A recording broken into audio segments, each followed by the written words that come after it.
ลันจันลันจอยเสียงแค่ลอยข้ามฟ้าคงเสียงพินดินเดียดตรงเขาเรียกทรงกลองขับขา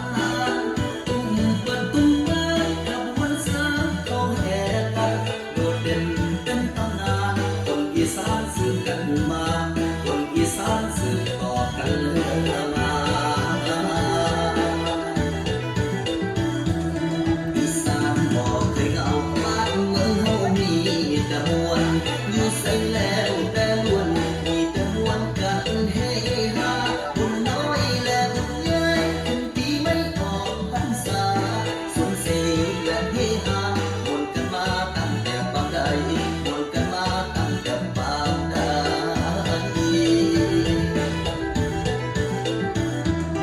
ที่ทองและของเก่า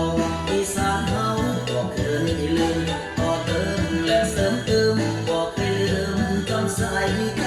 พันผูกและปลูกฝังมาแต่ครั้งปู่ย่าตายายกี่กรรมกี่การผ่านไป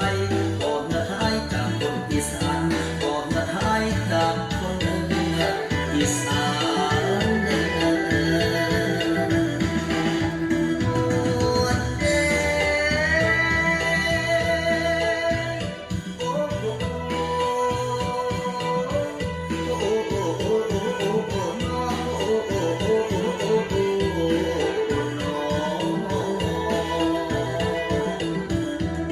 สุรินทร์เขามีงานสร้างฝากผู้บนไหลต้นเทียนใหญ่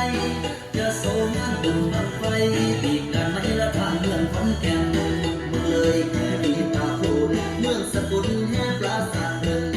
งามลายก้อยเป็นกระเบิ้งไหลเดือไฟน้ำปากพนมพอแล้วก็แพ้รอยเอ็ดพอแล้วก็แพ้รอยเอ็ดบุญพระเวทน้ำตาหน้าชมได้กินแล้วก็ตุ่นขนมได้กินแล้วก็ตุ่นขนม